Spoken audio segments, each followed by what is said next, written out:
You've probably heard the age-old joke where the tourists ask the New Yorker, "How do I get to Carnegie Hall?" And the New Yorker answers, "Practice."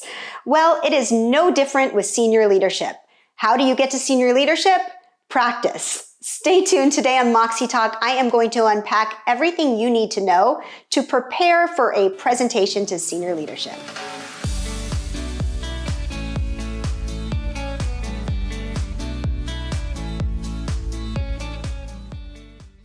Hi everyone, I'm Fia Fasbinder and welcome to Moxie Talk, where we help you find your voice, share your message, and lead with confidence.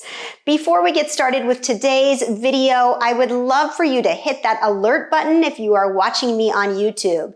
You'll get notified of any of the new videos I put out. And if you enjoy this video, please make sure to share it with your colleagues, friends, and family, and subscribe to our channel. Before I dive into the ins and outs of preparing for a senior leadership presentation, I want to go back in time to over a decade ago when I first created a workshop on how to prepare.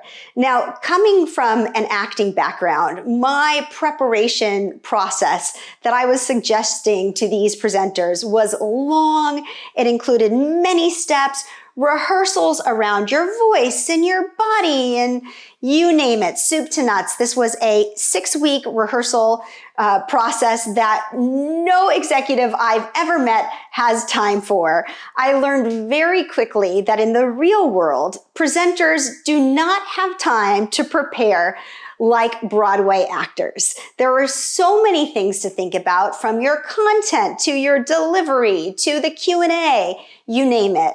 So in the last decade, I have continued to hone the preparation process that I suggest and my trainers suggest for presenters. Now, presenting to senior leadership is a beast unto itself.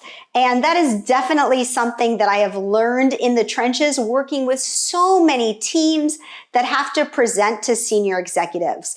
So the tips that I'm going to share with you today are practical, they're real world, and they will help you prepare for a senior leadership presentation. And the good thing about these tips that I'm going to give you now is that they can be fleshed out. You can use them to present for a presentation you just found out about and is this evening or tomorrow morning, or you can use them to create a really beefed out preparation process if this is a high stakes executive briefing.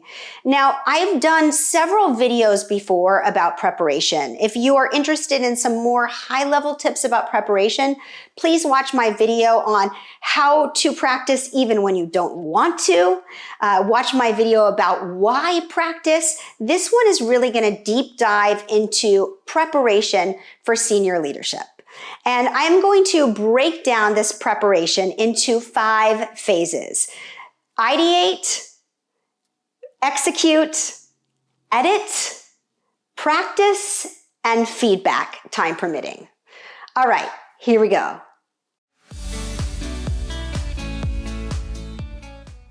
Phase 1. Ideation. Now, I am a huge proponent, and all of my Moxie speaker coaches are huge proponents of not starting in PowerPoint.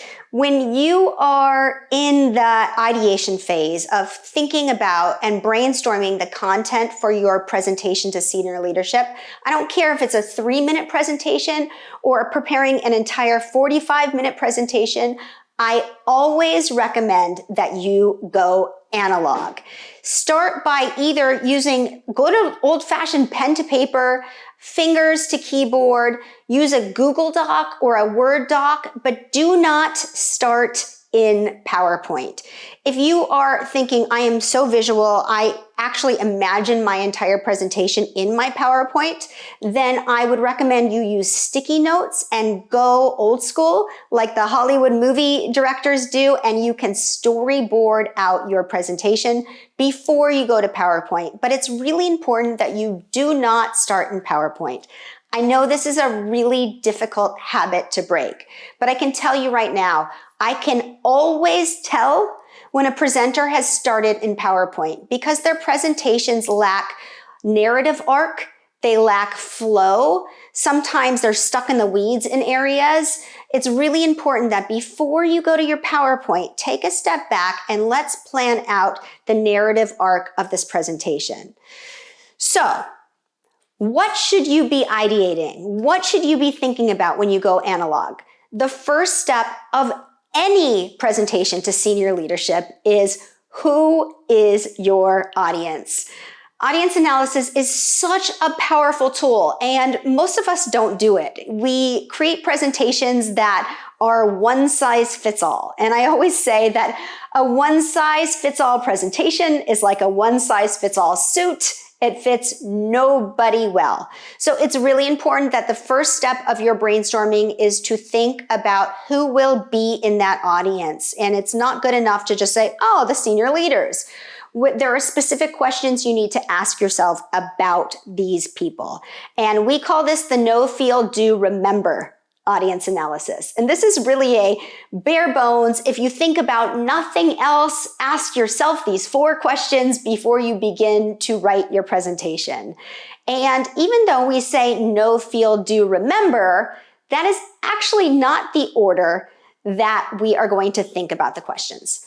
The first question you have to ask yourself is, what do I want my audience to feel when this presentation is over? And I know most of us don't think about what we want our audience to feel, but this is a really important first step. Do we want them to feel trust in us, that we have the solution and we are going to take this solution and execute on it, and senior leadership can feel safe and relaxed and trusting in our solution? Do we want them possibly to feel a little bit of anger? Maybe that there is a problem and we want them really to feel the pain of this problem so that when we present our solution, it's really going to be create some buy-in. Or do we want them to feel lighthearted and energetic and maybe inspired? So what do you want your audience to feel at the end of this presentation? The next question to ask yourself is, what do you want them to do at the end of this presentation? Senior leadership wants you to make suggestions. You are presenting to them because you are a subject matter expert and they are looking to you to make recommendations and suggestions. So what do you want them to do at the end of this presentation? If you do not have a do, if you do not have a call to action, you're really missing an amazing opportunity that will make you look so shiny, so great when you present that call to action at the end. So what do you want your audience to feel? What do you want them to do? And the next question is, what do you want them to know? But by this, I don't mean what information do they need to know. What I'm really saying is, what information do they need to know in order to do what you need them to do?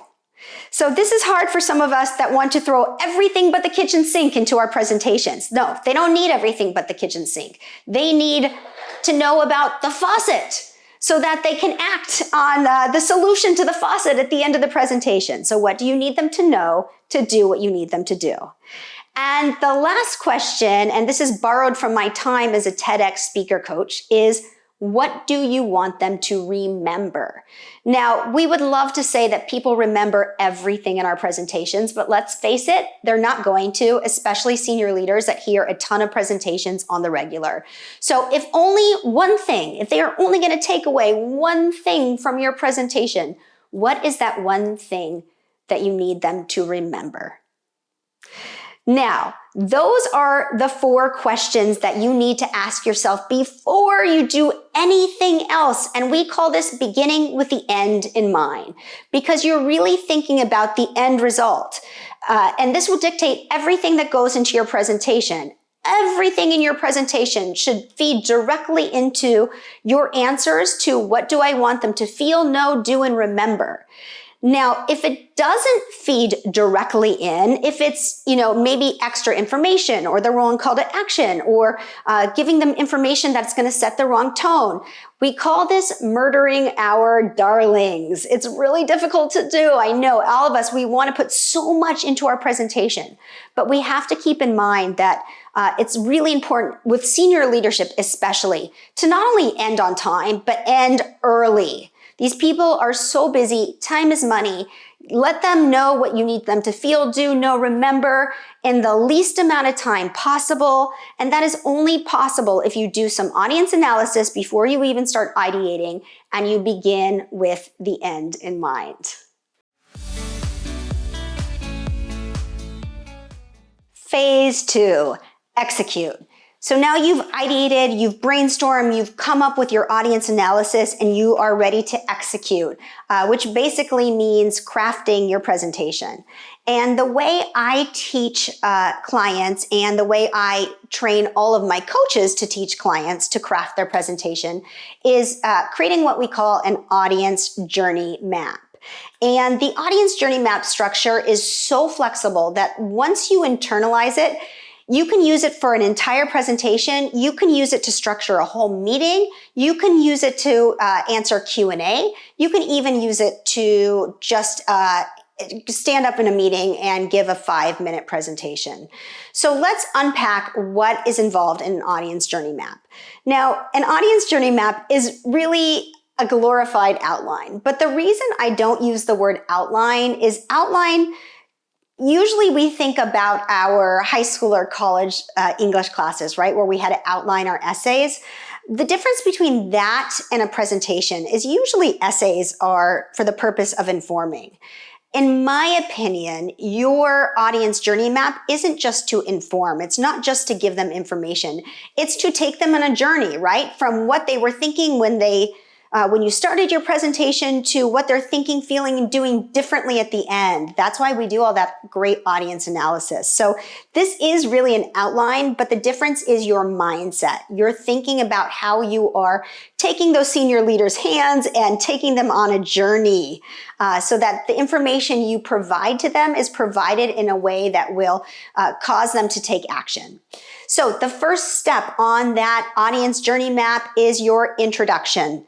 Now, most people's introductions during a presentation, even to senior leaderships, are boring. I know it's really asking you to go out on a limb to create a hook that would be somewhat different than other senior leaders' presentations, but I guarantee you it will not be a waste of your time. I am a firm believer that all audiences, senior leaders included, want 3 things. They want to learn something, and they want to learn it from you because you're the one presenting. They want to be engaged. Nobody, not even senior leaders, wants a snooze fest, and they want the presenter to do well. So if you can think of a way to hook those senior leaders with an engaging quote, a statistic, a provocative question, an intellectual challenge, even a little bit of humor with a story, something that's short, sweet, but will get them to lean in, that is the way to start your presentation. Think of a way to hook that audience and think of a way to do it in under 2 minutes. I know it's a big challenge, but it is well worth taking the time to think about an engaging hook. After your hook, you need what we call your call to adventure. Now, call to adventure is really a glorified agenda, but there's nothing more boring than somebody standing up and putting up the slide of the agenda of their presentation. Equally as boring as an outline. So instead of having an agenda, think about your agenda in terms of why this matters. Why does this presentation matter to both the senior leaders and to you? What is important about this? So in as few sentences possible, if you can give them an agenda, but then piggyback that's on why this is important, why this matters, you're going to pour jet fuel on that typical agenda. And if these senior leaders don't know you, you might want to have a greeting in there too. You know, your name, your title, what you're speaking about. If they do know you, then you can skip that. So you just need in your introduction, your hook and your call to adventure. Now, moving on to the body of your presentation. I like to think of the body of your presentation in terms of stepstones. And you are, again, taking those senior leaders' hands and you are walking them across that river step by step, right? And those stepstones, there's 3 of them. And this is really how you are going to organize the content in your presentation. And there are so many different stepstones you can use. In our workshops, I talk about 11 different stepstone templates that you can use in your presentation. I'm just going to call out a few of them, a few of my favorites that work for senior leadership presentations. You can use the what, why, how stepstone template. So 1 is what, 2 is why, and 3 is how. You can use the what, so what, now what. So stepstone 1 is what, stepstone 2 is so what, and stepstone 3 is now what. And another great one that works for a lot of people is problem, context to problem, and solution. So there are 3 stepstone templates that are pretty versatile that you can use for senior leadership presentations. And they're simply a way of organizing the information in your presentation so that you can get that audience to do what you want them to do at the end of the presentation. This is the know part of your audience analysis. Now to the outro. In your outro, you need to bring it back to the beginning, right? So quickly remind them of why this is important, recap your main points, then you need to have a call to action. This is the do. What do you want those senior leaders to do at the end of this presentation? And it could be a think about, that's also a do, but more than likely it's to take action on something you've presented. And then many presentations need also a bridge. So this could be a bridge to other presenters, other teams, the campaigns you have going on, bigger programs or projects. How are you going to bridge your presentation to the bigger picture of what's going on at the company? So there you go. Those are the steps in your audience journey map. You can rewind this and listen to them again if you didn't get it down. But the great thing about this audience journey map is you can hit each point on this journey map quickly. This could be a 3-minute presentation, or you could flesh out each of those steps of the audience journey map and create a 45-minute presentation. This journey map doesn't dictate the length of your presentation. All it is doing is providing a structure that will move these senior leaders to action. I would say with senior leaders, and I'm going to keep hitting on this point, keep it short and sweet. These are busy people and they will turn off if you start to ramble on. So try to get to the end of that audience journey map as quickly as possible while still providing great content and as much content as they need. Now, before I go on to phase 3, which is edit, you might be thinking, well, where does my PowerPoint come in if I have a PowerPoint? Remember I said don't start in PowerPoint. So if you've now done your ideating and you've done your executing and you've created your audience journey map either in a Google Doc or a Word doc or in sticky notes and storyboard, now you can move all of those great stops on your audience journey map to PowerPoint or to Keynote or whatever slide deck platform you use. But you need to start without that slide deck and then transfer it in. Phase 3 is edit. Now, editing can be as minimal or as extensive as you need. It depends on, again, how important this presentation is, how much time you have to prepare for this presentation, and how new this presentation is to you. So I always recommend that you edit through binoculars and a magnifying lens, which means that you are going to edit from a macro level, big picture, and then from a micro level, which is getting into the weeds. So what would be macro editing? This is looking at the structure and the flow of your presentation. Are you spending about an equal amount of time on each of these stops on the journey map? Are you getting too in the weeds? Are you missing stops? Are you missing transitions so that it seems clunky? Are you running overtime and you need to find a place to pare down? That is all macro editing. And micro editing would get into our word choice. Are you using too much jargon that these senior executives may not understand? Are you sounding more like a college essay than your own authentic speaker persona or the way you would speak? We want our presentations, even to senior leadership, to sound conversational. So if you find yourself using words that you wouldn't usually say, Take it out, murder those darlings, and replace it with a more conversational tone. So word choice is really the micro editing. And I will say, if time is of the essence, then skip the micro, just go to the macro. What's the most important part of editing is what I call editing on your feet. And what does that mean? Well, presentations are meant to be heard, not read. So if you edit in your head and you are reading your presentation to yourself, you have no idea of how it sounds. And it's almost impossible to edit it this way. So you must edit on your feet, which really means editing aloud, reading or saying your presentation aloud. If it's not written out verbatim, then saying it aloud and editing on what you're hearing. Now, if you want to say it aloud and record yourself and then go back and edit, that's great too. Some people can't hear themselves speaking and do the editing in real time. Either way works, but the most important takeaway here is you must say it aloud in order to edit.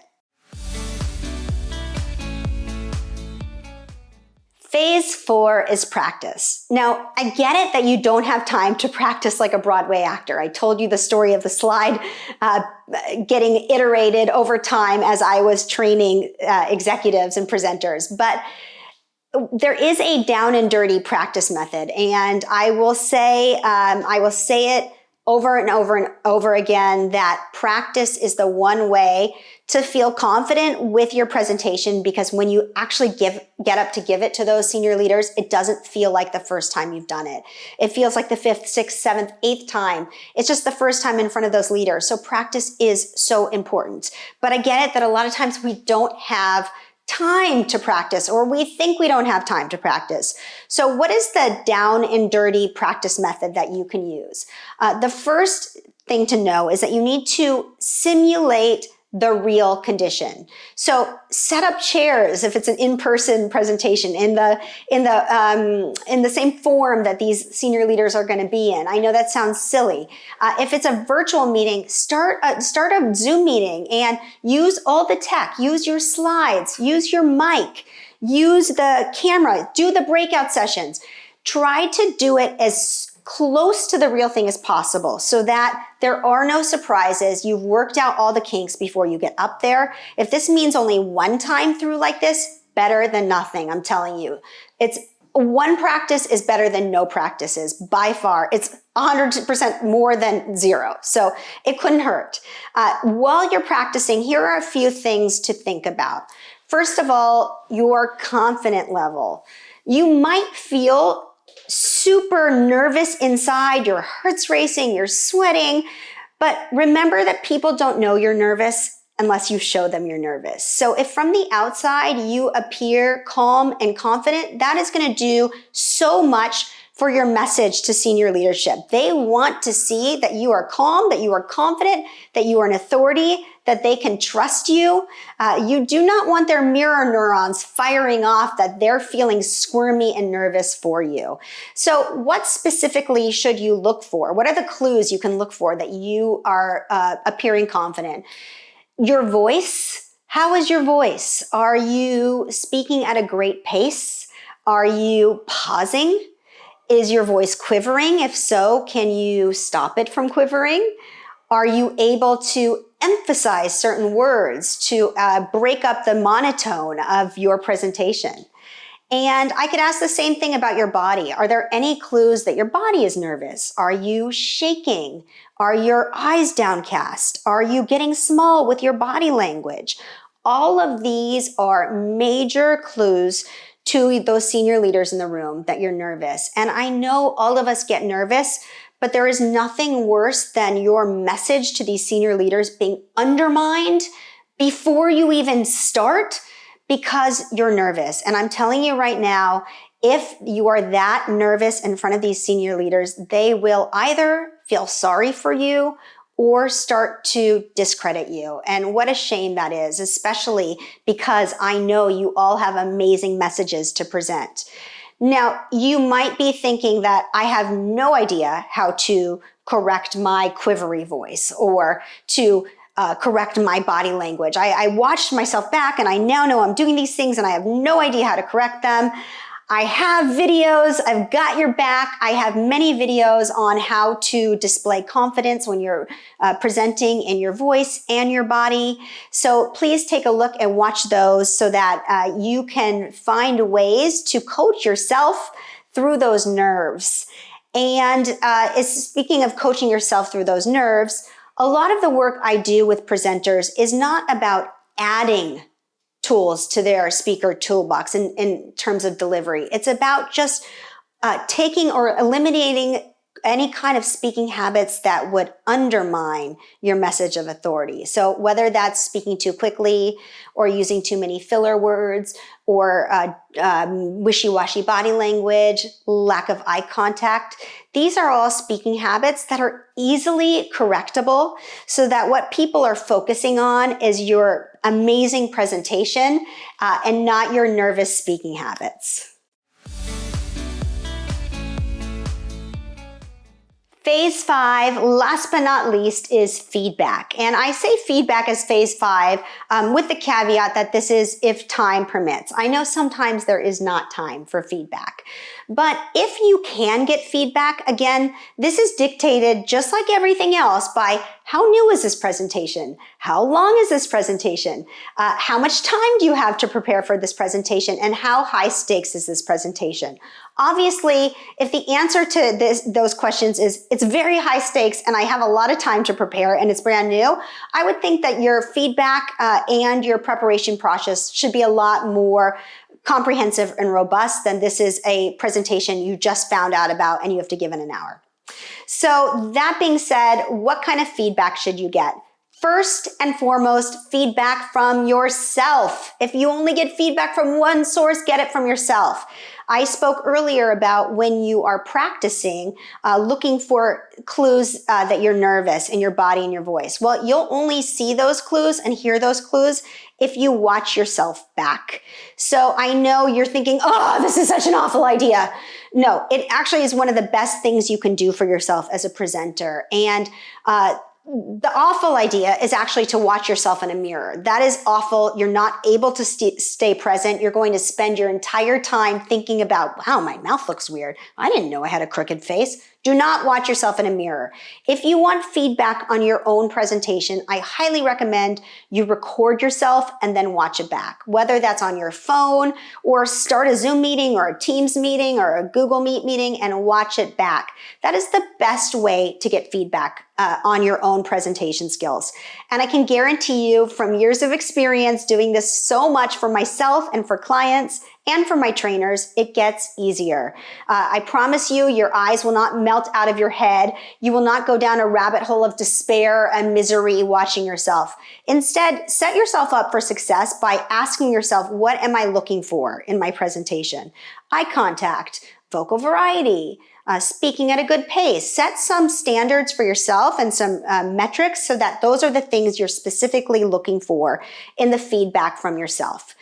If you have time for any other feedback, I would highly recommend that you get feedback from a trusted advisor. And whether that's somebody on your team who's a great presenter or has presented to senior leadership before, somebody that you trusted their advice. And then if there's even more time for feedback, and this is insanely high stakes, try to get feedback from somebody that is going to be kind to your audience. So maybe you could request, a rehearsal session or a feedback session from a senior leader that's not going to be in that meeting, but would be somebody akin to the audience in that meeting. They will give you such great insight and feedback on that presentation that nobody else would be able to give you because they're not in the heads of your audience.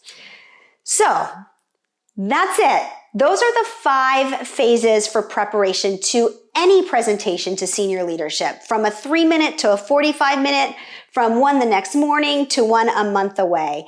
The only caveat I would add to this is if this presentation is more than a day out, schedule it into your calendar. Make time for it, make it important, do yourself that favor, and confirm those presentation rehearsals and preparation meetings, and do not waver from them. Do that for yourself, and I promise you, once you get the hang of this 5-phase preparation project, you'll be sailing through your senior leadership presentations like it's nobody's business. So thank you so much for watching. I hope this video was valuable for you. If it was, please make sure to share it with friends and colleagues. And once again, subscribe to our channel so you get all of our great content. And if you want to know more about the work we do here at Moxie, if you're interested in maybe some coaching around your preparation process, or if you're a senior leader and you'd like some coaching around your executive presentations, check out moxieinstitute.com. Until next time, make sure to live brilliantly, lead boldly, and speak with Moxie.